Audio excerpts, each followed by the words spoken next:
ओम नमः शिवाय। ओम नमः शिवाय।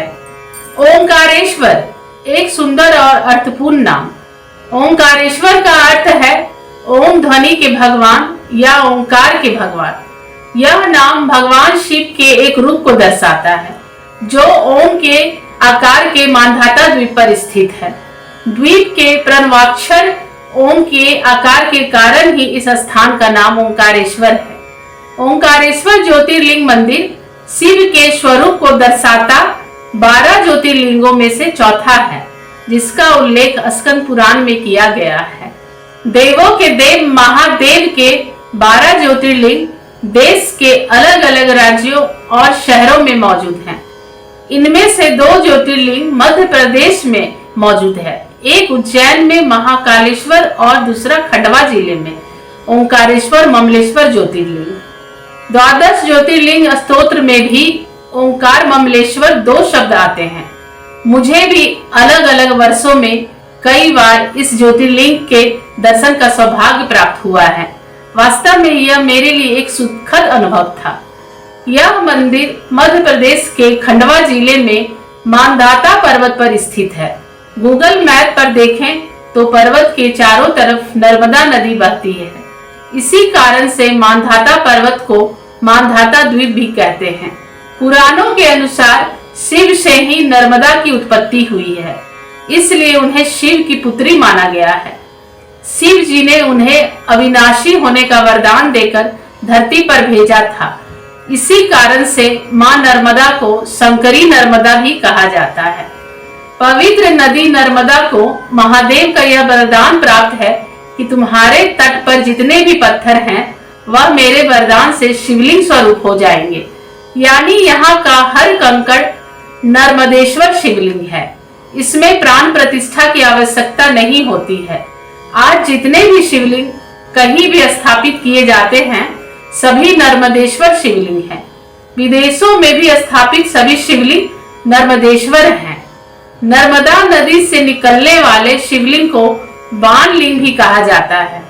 मानधाता पर्वत के एक किनारे पर कावेरी और नर्मदा के पवित्र संगम है, जिसमें तीर्थयात्री स्नान कर ओंकारेश्वर ज्योतिर्लिंग का दर्शन करते हैं।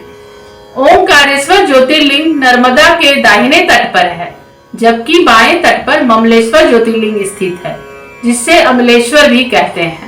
पुराणों में ममलेश्वर नाम के बदले अमलेश्वर उपलब्ध है।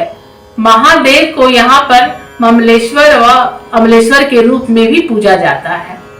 मान्यता है कि 12 ज्योतिर्लिंग में यह एकमात्र ऐसा ज्योतिर्लिंग है जहां मंदिर में हर रोज शयन आरती के बाद भगवान शिव और माता पार्वती विश्राम के लिए आते हैं। इसके साथ ही मनोरंजन के लिए चौपड़ पासा यानी चौसर भी खेलते हैं। मंदिर के पुजारी और प्रबंधक प्रतिदिन भोलेनाथ के लिए उनका आसन लगाते हैं और अगली ही सुबह आसन पर सिलवटे और चौसर के पासे पलटे दिखाई देते हैं। एक बार भगवान शिव देवताओं के अनुरोध पर दानवों पर विजय पाने के लिए यहाँ अवतरित हुए थे। कहा जाता है कि नर्मदा के पावन तट पर विंध्य पर्वत ने भगवान शिव का पार्थिव लिंग बनाकर कई वर्षों तक अटूट भक्ति के साथ तपस्या की। उनकी इस तपस्या से प्रसन्न होकर भगवान शिव प्रकट हुए।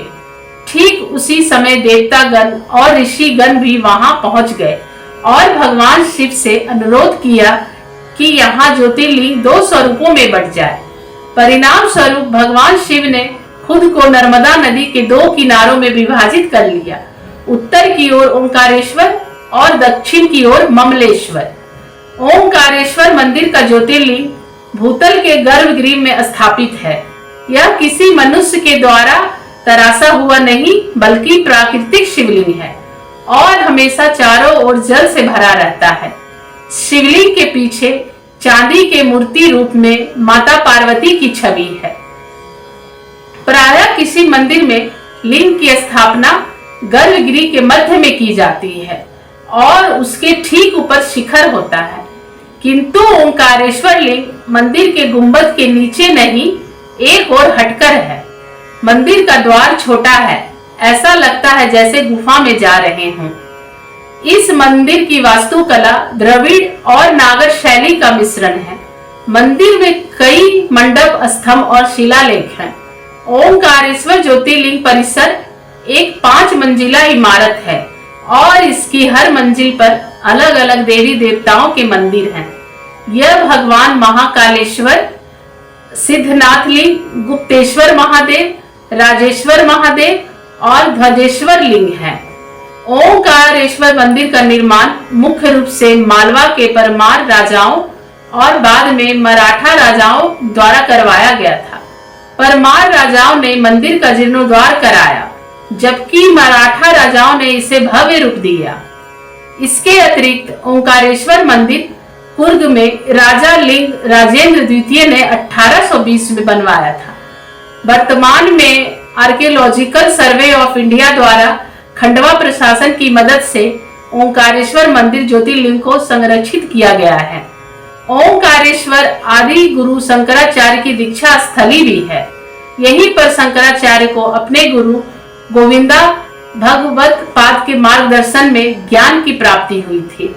मध्य प्रदेश के मुख्यमंत्री शिवराज सिंह चौहान ने मांधाता पर्वत पर 21 सितंबर 2023 को आदि गुरु शंकराचार्य की 108 फीट ऊंची बहुधातु से निर्मित मूर्ति का अनावरण किया। 108 फीट ऊंची एकात्मकता की प्रतिमा के साथ ही अद्वैत लोक नाम का एक संग्रहालय और आचार्य शंकर अंतरराष्ट्रीय अद्वैत वेदांत संस्थान की स्थापना भी की जा रही है। इस बहुधातु प्रतिमा में आदि शंकराचार्य बाल स्वरूप में दिखाई देंगे। अब ओंकारेश्वर ज्योतिर्लिंग के दर्शन के साथ ही स्टैचू ऑफ वननेस यानी एकात्मकता का प्रतीक आदि शंकराचार्य की 12 वर्षीय बाल्यावस्था की झलक भी देखने को मिलेगी। इस वीडियो को देखने के लिए धन्यवाद। नमस्कार।